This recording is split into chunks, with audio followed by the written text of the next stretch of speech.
उसके बाद para 5 cell of land और सेल ऑफ बिल्डिंग, इसमें भी जीएसटी नहीं है क्योंकि यहां पे स्टैंप ड्यूटी है, तो लैंड और बिल्डिंग की सेल पर भी गवर्नमेंट करी, यहां पे जीएसटी एप्लीकेबल नहीं करेंगे, इसको भी यहां से बाहर निकालेंगे जी। क्या बात समझ में आ रही है जी?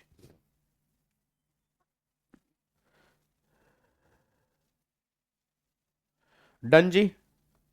अगले पॉइंट पर आओ जी, अगले पॉइंट पर आओ, पैरा 6 देखो जी। अब पैरा 6 जो है actionable claim other than specified actionable claim, मतलब एक्शनेबल क्लेम पर जीएसटी नहीं है बट स्पेसिफाइड एक्शनेबल क्लेम पे जीएसटी है। अब स्पेसिफाइड एक्शनेबल क्लेम में क्या क्या आएगा? बैटिंग, गैम्बलिंग, फिर आपका online games, casino, horse race, lottery, ये 6 एक्शनेबल क्लेम ऐसे हैं जहां पे जीएसटी लगेगा। इन 6 एक्शनेबल क्लेम को छोड़ के जितने भी एक्शनेबल क्लेम है वहां पे जीएसटी एप्लीकेबल नहीं होगा। पहले मेरे को सारे के सारे 6 पैरा बताओ, पहले मेरे को सारे के सारे 6 पैरा बताओ। 6 पैरा कौन कौन से आ रहे हैं? पहला एम्प्लॉय टू एम्प्लॉयर, फिर दूसरा यहां पे आ रहा है अपना कोर्ट और ट्राइब्यूनल, तीसरा यहां पर आ रहा है आपका MP, MLA, president, prime minister, CAG, panchayat के मेंबर, ये सब यहां पे आ रहे हैं। चौथा यहाँ पे फ्यूनरल, बुरियल, क्रीमेटोरियम, ये सब आपके यहाँ पे निकल के आ रहे हैं। उसके बाद फिर आपका नेक्स्ट पॉइंट क्या निकल के आ रहा है? आपका सेल ऑफ लैंड और सेल ऑफ बिल्डिंग, ये पॉइंट आ रहा है। फिर लास्ट में क्या निकल के आ रहा है? Actionable claim other than specified actionable claim, वो यहां पे आ रहा है, बस ये पर ध्यान दो जी। अब बताओ यहां कोई दिक्कत तो नहीं है जी? अगर इन 6 पैरा में दिक्कत नहीं है ना, फिर मैं आगे बढ़ूंगा, फिर मैं आपको पैरा 7, 8 और 9, 10 पे लेके जाऊंगा। बताओ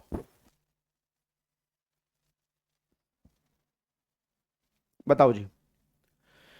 शॉर्ट ट्रिक, एम्प्लॉय एम्प्लॉयर की लड़ाई हुई, कोर्ट गए, एमपी एमएलए का रेफरेंस से एम्प्लॉय मर गया लैंड की लड़ाई की वजह से। इधर आ, इतने में तो 6 एंट्री तो वैसे याद कर लेता, जो तूने 4 लाइनें बनाई हैं, लड़ाई हुई, इतने में सुन दे, एम्प्लॉय एम्प्लॉयर, कोर्ट और tribunal, MP MLA, funeral burial, फिर सेल ऑफ लैंड और sale of building, actionable claim other than specified actionable claim. ले बना ले स्टोरी, नालायक। 6 पॉइंट को याद करने के लिए स्टोरी बना रहा है यार, 4 लाइनों की स्टोरी है, पॉइंट टोटल 6 है। मैं नहीं खेल रहा भाई, मैं नहीं खेल रहा। आओ जी, अब अगले पॉइंट पर आओ। अब यहां पर आ जाओ, पैरा 7 और पैरा 8 देखो। पैरा 7 ध्यान रखना, पैरा 7 ये इंटर वाले बच्चे अब थोड़ा सा पानी वानी पी सकते हैं, और ये पैरा 8 के टाइम पर भी पानी वानी पी सकते हैं। तुम्हारे पास 2 मिनट का टाइम है पानी पीने का जी। पैरा 7 कुछ नहीं कह रहा, पैरा 7 कह रहा है अगर कोई सामान इंडिया के बाहर से, इंडिया के बाहर जा रहा है बिना इंडिया में एंटर हुए, तो ना तो उसको गुड्स की सप्लाई मानेंगे ना सर्विस की सप्लाई मानेंगे, क्योंकि वो सामान इंडिया में एंटर ही नहीं हुआ, तो जीएसटी कैसे लगा देंगे? इसका ट्रीटमेंट जो होगा वो कस्टम में होगा जी। मतलब अगर कोई सामान नॉन टैक्सेबल टेरिटरी से नॉन टैक्सेबल टेरिटरी में जा रहा है बिना इंडिया में एंटर हुए, ना वो गुड्स की सप्लाई ना वो सर्विस की सप्लाई, कोई जीएसटी एप्लीकेबल नहीं होगा। ये पैरा 7 है। देखो जी, नॉन टैक्सेबल टेरिटरी से नॉन टैक्सेबल टेरिटरी में सामान जा रहा है बिना इंडिया में एंटर हुए, ना गुड्स की सप्लाई ना सर्विस की सप्लाई। फिर पैरा 8 ये बात कह रहा है, पैरा 8 कह रहा है अब जिन बच्चों ने सीएमए वाले बच्चों ने थोड़ा बहुत कस्टम पढ़ा होगा जी, ठीक है ना, ऑब्वियस सी बात है, मैंने क्या बोला, सीए वाले बच्चे बस पानी पी सकते हैं, सीएस और सीएमए वाले बच्चे अगर आप देख रहे हैं तो आपको सुनने हैं मेरी बातें। पैरा उन्होंने कस्टम पढ़ा होगा थोड़ा बहुत, जो सीएमए वाले बच्चे हैं और सीएस की फैमिली के बच्चे, कस्टम पढ़ा होगा। कस्टम के अंदर मैंने एक बात कही थी कि जब सामान घर के लिए क्लियर करते हो तब कस्टम ड्यूटी देनी पड़ती है। पैरा 8 वही कह रहा है, बस पैरा 8 कह रहा है जब तक सामान तुम घर के लिए क्लियर नहीं करोगे, मतलब घर की क्लियरेंस से पहले, घर की क्लियरेंस से पहले अगर वो सामान तुमने कस्टम उस पे कस्टम पोर्ट पर ही बेच दिया, या तुम्हारा सामान कस्टम के वेयरहाउस में था वहीं पर पड़ा हुआ सामान तुमने किसी को बेच दिया, तो वो तुम्हारे हाथ में गुड्स और सर्विस की सप्लाई नहीं बनेगा। जो बंदा क्लियर करवाएगा वो बंदा जीएसटी पे करेगा, तुम्हें जीएसटी पे नहीं करना। रटने वाला बच्चा एक बात ध्यान दो, अगर कस्टम क्लियरेंस से पहले मैं वो सामान किसी को बेच देता हूं, सप्लाई कर देता हूं, मेरे हाथ में ना वो गुड्स की सप्लाई ना वो सर्विस की सप्लाई, क्योंकि वो सामान मैंने क्लियर ही नहीं करवाया, तो मेरे हाथ में कोई जीएसटी एप्लीकेबल नहीं है जी। अब यहां पे आ जाओ जी, अब पैरा 9 और पैरा 10, अब ये सारे बच्चे ध्यान देंगे जी, ये सबको करना है जी, ये सबको करना है, बस ये पर ध्यान दो, ठीक है जी, ये सबको करना है। अब यहां पे एक बार सारे बच्चे ध्यान दो जी, ठीक है जी, एक बार सारे बच्चे, निकुंज क्यों नहीं है, हेलो सर जी, हाँ हेलो भाई मेरे, हेलो हेलो भाई, हेलो, थैंक यू भाई, बहुत बहुत धन्यवाद, आप आए यार, अपना कम से कम 45 मिनट से क्लास चल रही है, आप आए, ये बहुत बड़ी बात है, मतलब ऐसा लग रहा है इस क्लास धन्य सी हो गई एकदम ही। बहुत बहुत धन्यवाद भाई। ठीक है, अब सुनो ध्यान से, अब अगले पॉइंट पर आओ जी। अब यहाँ पर पैरा 9 और एक बार पैरा 10 पे आओ। इसको थोड़ा ध्यान से समझना, ये थोड़ा सा ना टेक्निकल है, ये बच्चों को कम समझ में आता है, जबकि है ये बिल्कुल ईजी। ठीक है, बिल्कुल ईजी है और बहुत आसान है, बट बच्चों को पता नहीं क्यों टेक्निकल लगता है। पैरा 9 और 10 ना बेसिक्स है। पैरा 9 10 ये है, जैसे एक मान लो एयरपोर्ट है, एयरपोर्ट है, ठीक है जी। एयरपोर्ट का इंश्योरेंस कराने के लिए गए वीजी के पास, और एयरपोर्ट का इंश्योरेंस करवाने के लिए गए वीजी के पास। वीजी को बोला कि आप एयरपोर्ट का इंश्योरेंस कर दो। अब वीजी अकेला तो इंश्योरेंस नहीं कर पाएगा, उसने बोला मैं एक्स वाई और जेड के साथ मिलके करूंगा। अब इसमें इसको बोलते हैं लीड इंश्योरर। भाई ऐसा कई बार होता है ना कि आपके ग्रुप में लीड कौन लेगा, ऐसा कई बार होता है ना कि हाँ भाई मान लो 10 दोस्तों का ग्रुप है, तो अगर 10 दोस्तों का ग्रुप है उसमें लीड कौन लेगा। क्या बोलेगा, अब देखा कि भाई 4 दोस्त जा रहे होते हैं, ओए भाई कॉल तब रिसीव करूंगा ना जब क्लास से बाहर, अब क्लास के बीच में यार कैसे कॉल रिसीव करूंगा बता। रात को 2-3 घंटे फ्री होता हूँ भाई, उस टाइम कर लिया करो यार, रात को 8 साढ़े 8 बजे कर लिया करो। अब तुम कहो पूरे दिन व्हाट्सएप पे बैठो और पूरे दिन हमारे कैसे भाई मेरा, अब देख अब इस टाइम कोई कॉल करेगा तो कैसे रिसीव करूंगा यार, अभी तो नहीं रिसीव कर पाऊंगा ना। अभी सुबह भी क्लास में था, उसके बाद भी क्लास में था। रात को 8 साढ़े 8 बजे भाई व्हाट्सएप कॉल कर लेना या ऑडियो के थ्रू आप डाउट भेज देना, पक्का रिप्लाई कर दूंगा। बच्चों को रिप्लाई मिलते हैं, हो सकता है आप में कई सामने बच्चे बैठे होंगे उनको रिप्लाई जरूर मिले होंगे, ऐसा नहीं है सबको रिप्लाई नहीं मिलते, मैं पूरी कोशिश करता हूं। इधर देखो ध्यान से, अब एक बार सारे बच्चे फटाफट से यहाँ पे आओ। अब मैं क्या करता कि मान लो एयरपोर्ट है जी, ठीक है, अब एयरपोर्ट का इंश्योरेंस करवाना है। अब अगर एयरपोर्ट का इंश्योरेंस करवाना है, अब ये मिस्टर वीजी के पास गए। मिस्टर वीजी जो है वो लीड इंश्योरर है, और ये तीनों के तीनों कौन है, ये तीनों के तीनों को इंश्योरर है। सर इसका मतलब क्या होता है, इसका मतलब ये होता है जैसे मान लो मिस्टर वीजी और ये 3 लोग मिलके इसका इंश्योरेंस करेंगे, बट जितनी भी सारी रिस्पॉन्सिबिलिटी है, डॉक्यूमेंटेशन है, वो सारा का सारा वीजी चेक करेगा। इनकी कोई हेडेक नहीं है सर, इनकी कोई हेडेक नहीं है, वो सारा वीजी चेक करेगा। अब यहां पर क्या हुआ, वीजी एयरपोर्ट और वीजी इन दोनों की आपस में डील हो रही है। अच्छा एयरपोर्ट वालों को जनरली पता होता है कि खाली वीजी इंश्योरेंस नहीं कर रहा, वीजी के साथ में 3 लोग और मिलके कर रहे हैं, क्योंकि जब नॉर्मली इंश्योरेंस का एग्रीमेंट होता है उसमें इनका भी नाम होता है को इंश्योरर। यार एक बात बताओ, आपने अगर कभी प्रैक्टिकली लोन वोन लिया हो, आपने अगर कभी प्रैक्टिकली लोन वोन लिया हो तो आप देखते नहीं मेन एप्लीकेंट और को एप्लीकेंट है, मेन एप्लीकेंट और को एप्लीकेंट, इसका कोई क्वेश्चन नहीं बनेगा। इट्स योर राहुल, पहले पढ़ तो ले नालायक।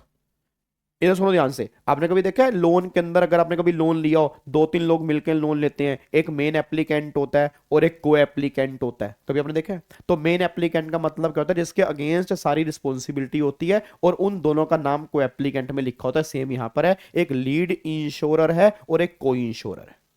अब अच्छा डीलिंग किसके बीच में हो रही है, डीलिंग इन दोनों के बीच में हो रही है। तो एयरपोर्ट वालों ने बोला कि भाई अपना प्रीमियम कितने का लोगे, तो वीजी ने बोला जी प्रीमियम जो है ना वो 10 लाख रुपए का लगेगा, और इस पे 18% मान लो जीएसटी है, तो 1,80,000 रुपए का जीएसटी है। मेरे को सारे बच्चे बस इतना सा बोल दो, एयरपोर्ट वाला वीजी को कितने रुपए देगा, 11,80,000 रुपए देगा प्रीमियम के। अच्छा वीजी क्या करेगा, 1,80,000 रुपए गवर्नमेंट को जीएसटी पे कर देगा, ये गवर्नमेंट के पास चलेगा। ये क्वेश्चन नहीं करा रहा हूं अब, हेलो भाई साहब ये क्वेश्चन नहीं करा रहा हूं। तो 1,80,000 रुपए गवर्नमेंट को जीएसटी पे कर देगा। अब 10 लाख में से ये कहता है 50% तो मेरा स्टेक है, और फिर उसके बाद 30% इसका है, 20% इसका है, 10% इसका है। तो मतलब यहां पे क्या निकल के आ रहा है, अगर मान लो यहां पे जीएसटी 1,80,000 रुपए का 10 लाख का प्रीमियम है, तो 5 लाख का प्रीमियम मेरा है, 3 लाख का इसका है, 2 लाख का इसका है, 1 लाख का इसका है। बस मैं आपसे एक बात जानना चाह रहा हूं, सारे बच्चे मेरे को बोल दो, ये तो 3 लाख का प्रीमियम, ये 2 लाख का प्रीमियम और 1 लाख का प्रीमियम जो यहां पर दिया गया है, क्या इन पे भी अब दोबारा से जीएसटी लगेगा या नहीं लगेगा? नहीं लगेगा। क्यों नहीं लगेगा? 3 2 5 हो गया ना, 3 3 2 1 3, अच्छा ये तो 3 2 1 हो गया ना, ऐसा करो 2 2 1 कर लो, 2 2 1 कर लो, तो यहाँ पर 50% हो गया, यहाँ पे 20 21 हो गया, तो यहाँ पे 2 लाख हो गया, यहाँ पे 2 लाख हो गया, और यहाँ पे 1 लाख हो गया। ठीक है ना भाई, टोटल 10 लाख था, तो 5 लाख यहाँ हो गया, 2 लाख 2 लाख 1 लाख हो गया। मैं कहना चाह रहा हूं कि इस प्रीमियम पे जीएसटी लगेगा नहीं, क्योंकि ऑलरेडी 10 लाख पे जीएसटी यहाँ पे लग चुका है। जब ऑलरेडी 10 लाख पे जीएसटी यहां पे लग चुका है तो दोबारा से गवर्नमेंट कह रही है यहां पे जीएसटी नहीं लगेगा, मतलब ये जो सर्विस हो रही है इनको ना तो गुड्स की सप्लाई मानेंगे ना सर्विस की सप्लाई मानेंगे, कोई जीएसटी नहीं लगेगा जी। ये गवर्नमेंट कहना चाह रहा है, बस ये गवर्नमेंट कहना चाह रही है कि जो ये काम हो रहा है ना लीड इंश्योरर और कोई इंश्योरर के बीच में, इसको ना तो गुड्स की सप्लाई मानेंगे ना सर्विस की सप्लाई मानेंगे, क्योंकि यहां पे ऑलरेडी जीएसटी एप्लीकेबल हो चुका है, वो ये बात कहना चाह रहे हैं। हाँ जी, क्या बात समझ में आ रही है? क्या बात समझ में आ रही है? इसको लॉक कर सकता हूं, एक बार दोबारा सुन लो अच्छे से। ये एयरपोर्ट है, ये लीड इंश्योरर हैं और ये आपके को इंश्योरर हैं, ठीक है। सब कुछ इनके बीच में हो रहा है, डीलिंग इनके बीच में हो रही है, बट ये पूरा रिस्क नहीं उठा रहा, ये 50% रिस्क उठा रहा है, 20% रिस्क ये उठाएगा, 20 ये उठाएगा, 10% ये उठाएगा, बट ये सारा प्रीमियम ये लेगा, प्रीमियम पे जीएसटी ये लेगा और ये जीएसटी गवर्नमेंट को देने आएगा। 10 लाख का प्रीमियम लिया, उसमें 81 का जीएसटी है, इसने गवर्नमेंट को दे दिया। अब 10 लाख का प्रीमियम है, 10 लाख में से इसने 5 लाख तो खुद रख लिया, बाकी आगे दे दिया। मैं ये कहना चाह रहा हूं बस, क्या पूरे 10 लाख पे गवर्नमेंट को जीएसटी जा चुका है? जा चुका है।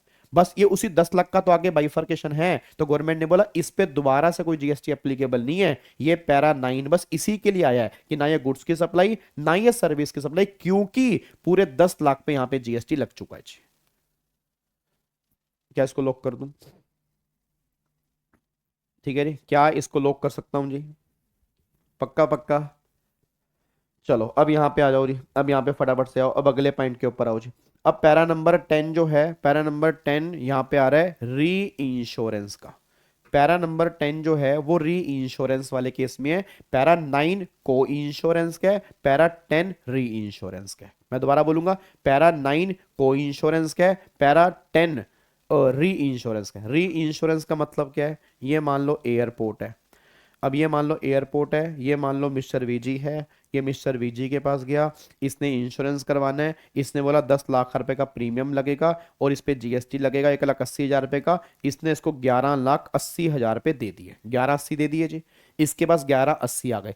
अब ये आगे XYZ है, अब इनके नाम एयरपोर्ट वालों को नहीं पता। अब मिस्टर वीजे ने क्या किया, अपने इंश्योरेंस का री इंश्योरेंस करवाया। भाई जो मैंने इंश्योरेंस किया उसका री इंश्योरेंस करवाया XYZ से, कि भाई ऑब्वियस बात है, उसने बोला भाई अगर कल मेरे को रिस्क हो गया तो मैं भी तो अपना इंश्योरेंस का री इंश्योरेंस करवा लूं कि मैं इनसे रिकवरी कर लूंगा जी। अच्छा एक बात मेरे को बताओ, अब क्या इनका काम इजी हो गया? इजी क्या हो गया? इनको एक तरह से बैठे बैठे कस्टमर मिल गया XYZ को। अच्छा फिर सारा काम वीजी ने कर रखा है, सारे डॉक्यूमेंटेशन वीजी ने कंप्लीट कर रखे हैं इस एयरपोर्ट वालों के, इनको दोबारा से कोई डॉक्यूमेंटेशन देखने की रिक्वायरमेंट नहीं है। बट क्या ये तीनों वीजी को सर्विस दे रहे हैं? बिल्कुल दे रहे हैं। ये क्या चार्ज करेंगे? प्रीमियम चार्ज करेंगे। क्या चार्ज करेंगे? प्रीमियम चार्ज करेंगे, इसमें कोई डाउट तो नहीं है। अब इस प्रीमियम पे जीएसटी लगेगा, इस प्रीमियम पे जीएसटी लगेगा क्योंकि ये अलग से सर्विस है, यानी ना ये अलग से सर्विस है। ऊपर वाला केस अलग था, वो कोई इंश्योरेंस का था, ये री इंश्योरेंस वाला केस है। अब यहां पे होता क्या है, XYZ यहां पर वीजी को ना एक सीडिंग कमीशन देते हैं।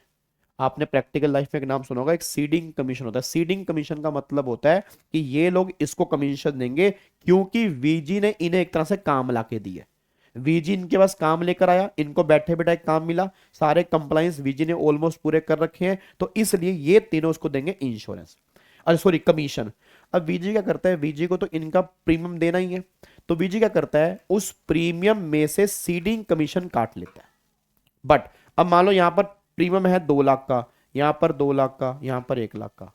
अब 2 लाख 2 लाख 1 लाख, इस 2 लाख 2 लाख 1 लाख पे यहां पे जीएसटी लगेगा, पूरे पे जीएसटी लगेगा, बट इसमें से वो कुछ कमीशन काट लेगा। अब बस क्वेश्चन ये निकल के आ रहा है कि जो ये सीडिंग कमीशन है, इस सीडिंग कमीशन पे जीएसटी एप्लीकेबल नहीं करेंगे क्योंकि ऑलरेडी इस पूरे प्रीमियम पे जीएसटी लग चुका है और इस प्रीमियम में सीडिंग कमीशन भी इंक्लूड था, तो सीडिंग कमीशन वाली वैल्यू पर अलग से कोई जीएसटी एप्लीकेबल नहीं है। ना इसको गुड्स की सप्लाई बोलेंगे ना सर्विस की सप्लाई बोलेंगे, क्योंकि इस इंश्योरेंस के पूरे अमाउंट पे यहां पे जीएसटी लग चुका है, तो सीडिंग कमीशन पे जीएसटी एप्लीकेबल नहीं होगा। ये पैरा 10 है। बस रटने वाला बच्चे 2 पॉइंट को ध्यान में रख लें, सिर्फ 2 पॉइंट को। पैरा 9 लीड इंश्योरर टू को इंश्योरर, कोई जीएसटी नहीं है, ये पैरा 9 है बस। पैरा 10 सीडिंग कमीशन पे कोई जीएसटी नहीं है, बात खत्म जी। बस ये क्रक्स बता रहा हूं बिल्कुल तुम्हें, लीड इंश्योरर टू को इंश्योरर, इस पे यहाँ पे कोई जीएसटी नहीं है, ऑलरेडी पहले पूरा जीएसटी लग चुका है।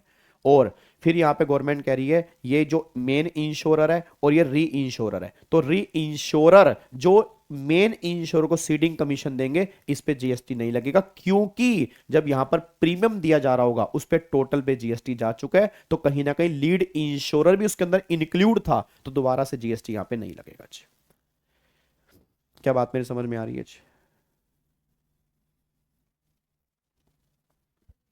क्या बात मेरी समझ में आ रही है? पक्का पक्का इसको लोग कर, हाँ क्रक्स का मैंने क्रक्स का क्रक्स बता दिया आपको जी।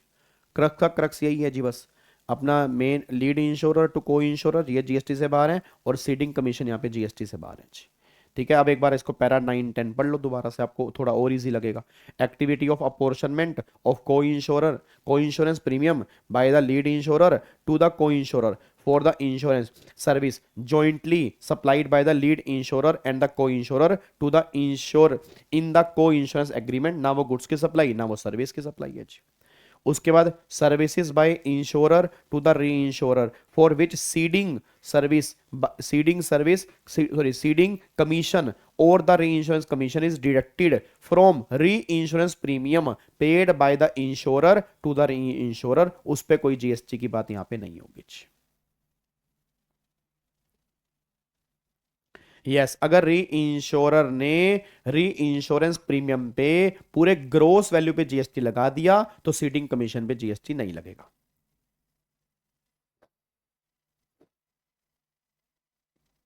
कोई टेक्निकल नहीं है जी, बिल्कुल सिंपल है। टेक्निकल इसलिए लग रहे हैं कि प्रैक्टिकली हमने कभी इंश्योरेंस की फील्ड में काम नहीं किया, जो इंश्योरेंस की फील्ड में काम कर रहे हैं उनके लिए 2 मिनट के हैं, बल्कि ये इंश्योरेंस जो एजेंट होते हैं ना ये हमसे इजी समझ पाएंगे इसको।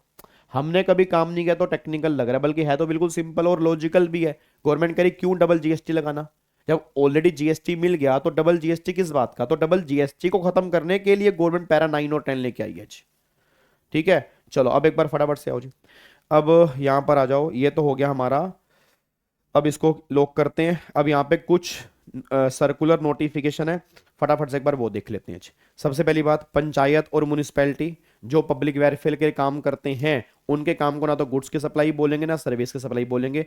अब पंचायत म्युनिसिपैलिटी है, सीवरेज की सफाई हो गया, पानी की सप्लाई हो गया, बिजली तुम्हारे वहां पे घर में लगी होती है, ये सब घर में कह रहा हूँ, गलियों में जो लाइटें लगी पड़ी होती हैं, गलियों की सफाई वफाई होती है, तो ये सारे के सारे काम ना गुड्स की है ना सर्विस की है, ये फंक्शन परफॉर्म करती है पंचायत और म्युनिसिपैलिटी, इनको गुड्स और सर्विस की सप्लाई से बाहर निकालेंगे। फिर लीकर का लाइसेंस यहां से बाहर है जी, लीकर का लाइसेंस, हेलो भाई साहब, लीकर का लाइसेंस यहां से बाहर है। अब लीकर का जो लाइसेंस होता है, लीकर पे जीएसटी नहीं है, लीकर के लाइसेंस पे भी जीएसटी नहीं है। सर अगर मेरे को शराब बेचनी है तो गवर्नमेंट से मुझे लाइसेंस लेना पड़ेगा, अगर मेरे को शराब बेचनी है लाइसेंस लेना पड़ेगा, उस लाइसेंस को ना गुड्स की सप्लाई मानेंगे ना सर्विस की सप्लाई मानेंगे, कोई भी जीएसटी एप्लीकेबल नहीं होगा। फिर उसके बाद प्रिंटिंग कॉन्ट्रैक्ट, याद है प्रिंटिंग, फिर अगर प्रिंटिंग का पोर्शन ज्यादा है नॉर्मली, मतलब भाई हमने पीडीएफ दे दिया उसको, अब बुक भी वो प्रिंट करके दे रहा है, ठीक है, पेपर भी उसका है, इंक भी उसकी है, तो गवर्नमेंट ने कहा मेन प्रिंटिंग है तो सर्विस की सप्लाई। बट अगर मान लो गुड्स का कंटेंट ज्यादा है, ठीक है, जैसे मैंने कहा था आपका एनवलप हो गया या आपके बड़े बड़े बॉक्सेस हो गया, अमेजोन फ्लिपकार्ट मिंत्रा के जो बड़े बड़े बॉक्सेस होते हैं, तो उसमें गुड्स का कंटेंट ज्यादा होता है, फिर वो काम गुड्स की सप्लाई बनेगा जी।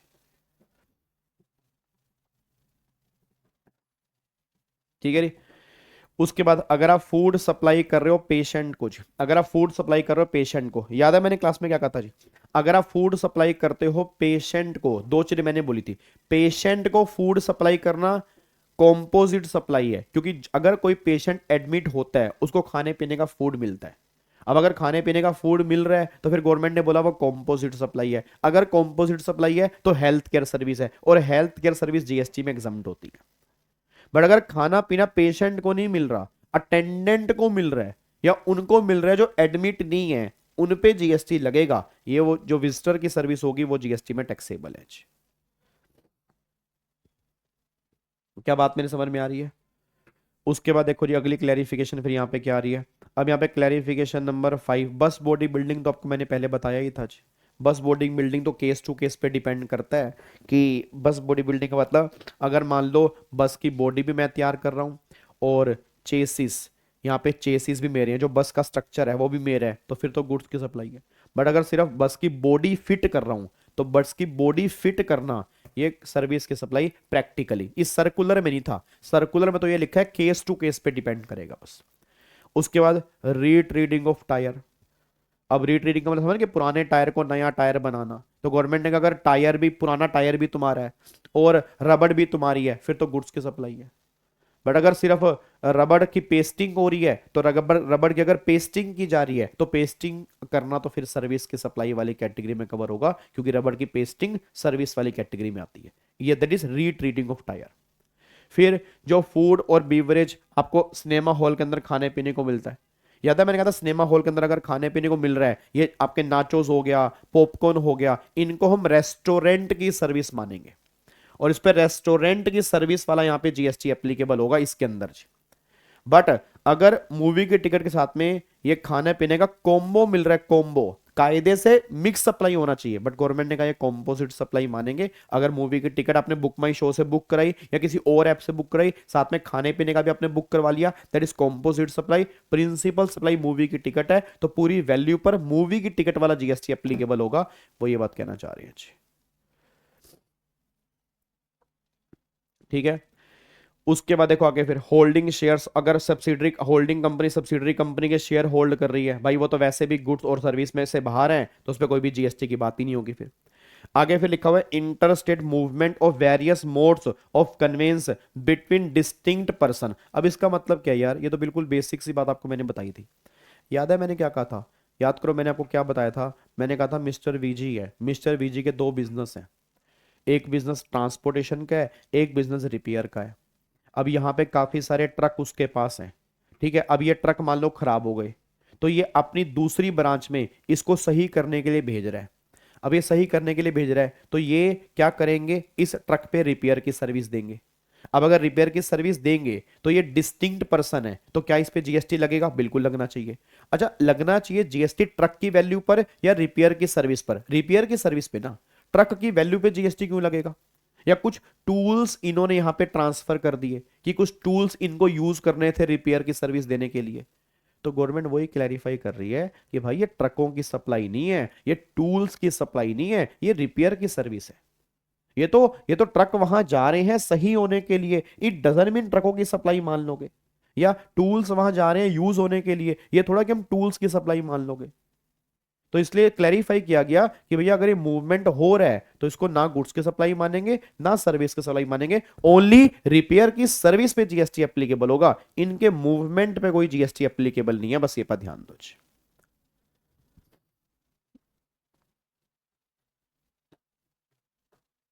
ठीक है जी। उसके बाद आगे फिर अब ये क्लैरिफिकेशन आई है जी। अब ये क्लैरिफिकेशन देखो, ये जो ग्रीन के अंदर है ये बिल्कुल सिंपल क्लैरिफिकेशन, याद है आपको मैंने क्या कहा था, आजकल आप जो मोबाइल लाते हो या लैपटॉप लाते हो या एसी लाते हो, बस ये बोल दो क्या ये तुम्हारा वारंटी के अंदर होता है, बिल्कुल वारंटी के अंदर होता है। अच्छा अगर ये वारंटी के अंदर होता है तो आप कई बार चेक करना, मुझे नहीं पता आपने कभी प्रैक्टिकली ऑब्जर्व के नहीं किया, कई बार लोग एक्सटेंडेड वारंटी भी ले लेते हैं। अब अगर मेन वारंटी के टाइम पर एक्सटेंडेड वारंटी ले ली फिर तो गवर्नमेंट ने बोला है कॉम्पोजिट सप्लाई होगा, फिर कॉम्पोजिट सप्लाई प्रिंसिपल सप्लाई का रेट लग जाएगा। बट अगर आपने एक्सटेंडेड वारंटी बाद में ली है तो एक्सटेंडेड वारंटी पे फिर अलग से जो रेट होगा वारंटी का वो रेट एप्लीकेबल होगा। बट मेरा क्वेश्चन ये नहीं है, मैं कह रहा हूं जब तुम एक्सटेंडेड वारंटी में या वारंटी में कई बार मोबाइल का लैपटॉप का कोई पार्ट चेंज कराते हो, तुमने कभी प्रैक्टिकली देखा होगा पार्ट तो फ्री में एक्सचेंज हो जाता है, ठीक है ना, फ्री में एक्सचेंज हो जाता है। बट कुछ पार्ट ऐसे होते हैं जो फ्री में एक्सचेंज नहीं होते, उसके लिए वो अलग से पैसे भी चार्ज करते हैं। मैं तुमसे बस एक बात जानना चाह रहा हूं, जो पार्ट फ्री में चेंज हो रहे हैं क्या उस पर जीएसटी लगेगा, नहीं लगेगा। अच्छा अब ये पार्ट फ्री में एक्सचेंज हो रहा है क्योंकि वारंटी में था, अब तुम कहो फ्री में एक्सचेंज हो रहा है तो इतने पोर्शन का आईटीसी रिवर्स करो, क्योंकि खून तो है नहीं, आजादी भी नहीं मिलेगी, क्या आईटीसी रिवर्स होगा, नहीं होगा, क्योंकि भाई जो पहले वैल्यू चार्ज किए ना उसमें ये वारंटी के सारे पैसे ऐड कर चुके होते हैं। तो गवर्नमेंट कह रही भाई ये फ्री देखने को फ्री है, ये फ्री नहीं है, जो ऊपर पैसे लिए हैं वो सब कुछ इंक्लूड करने के बाद लिए। तो ये कोई देखने में फ्री लग रहा है कि हाँ भाई ये जो पार्ट फ्री पार्ट है तो आईटीसी रिवर्स करना पड़ेगा, नहीं, ऑलरेडी यहां पर पैसे पे किए जा चुके हैं, तो यहां पे कोई आईटीसी रिवर्सल की बात नहीं है, ठीक है ना, यहां पे कोई भी आईटीसी रिवर्सल की बात नहीं है। बट अगर वो पैसे चार्ज कर रहा है उस पार्ट के, फिर यहां पे जीएसटी एप्लीकेबल होगा, और जितना तुम जीएसटी पे करोगे उसका तुम आईटीसी भी यहां पे एडिशनल क्लेम कर सकते हो जी। तो ये पॉइंट निकल के आ रहा है बस, चाहे मैन्युफैक्चरर चाहे डिस्ट्रीब्यूटर, अगर आपको पार्ट फ्री में एक्सचेंज करके दे रहे हैं तो कोई जीएसटी नहीं है और आईटीसी का रिवर्सल भी नहीं है। बट जिस पार्ट के वो पैसे चार्ज कर रहा है उस पर जीएसटी लगेगा, और उसका तुम एडिशनल आईटीसी भी क्लेम कर सकते हो अगर आप जीएसटी में रजिस्टर्ड हो, कोई दिक्कत वाली बात यहां पे नहीं है जी। क्या बात समझ में आ रही है जी? लैपटॉप बैटरी मंगवाई थी जीएसटी पे, हाँ बिल्कुल पे होगा जी, अगर पैसे उसने लिए हैं तो उस पर जीएसटी चार्ज होगा ही होगा जी। अगर फ्री में एक्सचेंज की है, फ्री में चेंज की है, उस पर फिर जीएसटी की बात नहीं होगी जी। हाँ वारंटी अलग से, सर अलग से वारंटी है तो जीएसटी है ना, हाँ बिल्कुल है जी, एक्सटेंडेड वारंटी पे तो है ही है जी। ये सारे वही पॉइंट लिखे हैं जी, ये सारे वही पॉइंट लिखे हैं। और देखो एक्सटेंडेड वारंटी वाला क्या है, अगर ओरिजिनल सप्लाई के टाइम पर एक्सटेंडेड वारंटी ले ली, ओरिजिनल सप्लाई के टाइम पर एक्सटेंडेड वारंटी ले ली तो फिर तो वो कॉम्पोजिट सप्लाई है, तो अगर कॉम्पोजिट है तो फिर उसमें प्रिंसिपल सप्लाई का रेट एप्लीकेबल होगा। बट अगर बाद में ली है आपने, अगर मान लो एक्सटेंडेड वारंटी बाद में ली है तो फिर अलग से उस पर रेट एप्लीकेबल होगा एक्सटेंडेड वारंटी का, और आप आईटीसी क्लेम कर सकते हैं, कोई दिक्कत वाली बात नहीं है जी। ठीक है जी। अब यहाँ पे आओ जी, अब यहाँ पे, अच्छा ये वाला पॉइंट, ये आई थिंक आर्ट वर्क वाला पॉइंट तो हमारा हो गया, याद है वो एग्जीबिशन में गैलरी में आर्ट वर्क वाला पॉइंट तो कल हमने किया था ना, सप्लाई में कंसीडरेशन में कवर नहीं होगा, जब वो बिकेगा तो फिर कंसीडरेशन बनेगा तो जीएसटी लगेगा। हाँ एक ये क्लैरिफिकेशन आई है कि डीडीए को हम लोकल अथॉरिटी से बाहर कर रहे हैं, डीडीए को हम लोकल अथॉरिटी नहीं मानेंगे। तो अगर बाई चांस तुम्हारे एग्जाम में क्वेश्चन बन जाए डीडीए का, तो डीडीए को लोकल अथॉरिटी की डेफिनेशन से बाहर कर दिया गया है, डीडीए को लोकल अथॉरिटी नहीं माना जाएगा। उसके बाद यहां पर ये वाला पॉइंट, डोनेशन वाला पॉइंट जी, डोनेशन वाला पॉइंट पे आई थिंक हमने क्लियर कर लिया ना, वो प्योर डोनेशन और फेक डोनेशन, अगर प्योर डोनेशन है तो कोई जीएसटी नहीं लगेगा, फेक डोनेशन है मतलब मार्केटिंग हो रही है, तो अगर मार्केटिंग है, नाम है, फोन नंबर है, बिजनेस का एड्रेस है, फेक डोनेशन है, तो एडवर्टीजमेंट की सर्विस मान के वहां पे जीएसटी एप्लीकेबल होगा, क्योंकि वो प्रमोशन के लिए दी गई डोनेशन है जी। तो वही बात यहां पे लिखी है जी, डीडीए मतलब दिल्ली डेवलपमेंट अथॉरिटी जी, डीडीए मतलब दिल्ली डेवलपमेंट अथॉरिटी। ठीक है, ये दोबारा से यहाँ पे कॉपी हो गया, इसको यहाँ पे काट देना चाहिए, ये डबल कॉपी हो गया। अब यहाँ पे आ जाओ, अब ये डेल क्रेडिट एजेंट क्या होते हैं, याद है डेल क्रेडिट एजेंट क्या होते हैं? डेल क्रेडिट एजेंट होता है एक ऐसा एजेंट जो प्रिंसिपल को गारंटी देता है, अगर कस्टमर तुम्हें पेमेंट नहीं करेगा तो मैं पेमेंट करूंगा जी, बस इसकी कमीशन ज्यादा होती है जी। जो डीसी होता है ना, डीसीए, इसकी कमीशन ज्यादा होती है, बस ये पर ध्यान दो जी। तो गवर्नमेंट ने बोला डेल क्रेडिट एजेंट जो होते हैं एक तरह का सेलिंग एजेंट होता है, नॉर्मल सेलिंग एजेंट की तरह होता है, बट इसकी कमीशन ज्यादा होती है, क्योंकि ये कस्टमर के बिहाफ पे गारंटी देता है कि अगर वो पेमेंट नहीं करेगा तो मैं पेमेंट करूंगा जी। और अगेन अगर ये अपने नाम से इनवॉइस काट रहा है तब तो इसको एजेंट मानेंगे, अगर अपने नाम से इनवॉइस नहीं काट रहा तो पैरा 3 में एजेंट नहीं बनेगा। देखो यहाँ पे क्या लिखा है, A Dell creditor agent is a selling agent who help the principal find buyer. The key feature of Dell creditor agent is that he guarantee payment to the principal. If the buyer default, the DCA मतलब Dell credit agent pay the principal on behalf of buyer. Because of this payment guarantee, DCA earn higher commission than normal agent. To ensure payment, the DCA may, अब या तो buyer को वो loan देता है कि जाके पेमेंट कर दे सेलर को, या फिर वो पेमेंट कर देगा प्रिंसिपल को और बाद में अपने आप बायर से रिकवरी कर लेगा विद इंटरेस्ट, बस ये पर ध्यान दो। तो वो बायर और डीसीए की अंडरस्टैंडिंग है, बस मतलब प्रिंसिपल की पेमेंट यहां पे सिक्योर है, प्रिंसिपल की पेमेंट यहां पे नहीं मरेगी, बस ये पर ध्यान दो।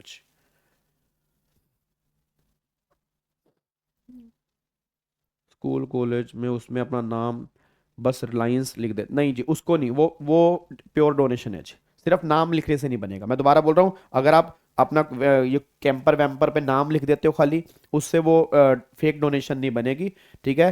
तो अगर नाम नंबर एड्रेस कंप्लीट तब जाके वो फेक डोनेशन वाली उसमें आएगा जी। सर डीडीए तो गवर्नमेंट, तो उसको बाहर निकाल दिया ना, गवर्नमेंट कह रही है वो लोकल अथॉरिटी की डेफिनेशन के अंदर फॉल नहीं कर रही, गवर्नमेंट कह रही है वो लोकल अथॉरिटी की डेफिनेशन के अंदर फॉल नहीं कर रही है। तो ये अब जाके हमारा सप्लाई का चैप्टर पूरा यहाँ पे रिवाइज हो जाता है और अब जाके ये चैप्टर हमारा खत्म हो जाता है। ठीक है, अब जाके हमारा यहाँ पे चैप्टर समाप्त हो जाता है। अब एक सेकंड इधर देखना ध्यान से जी, अब एक बार यहाँ पे आओ, यहाँ पे एक सेकंड रुक जाओ जी।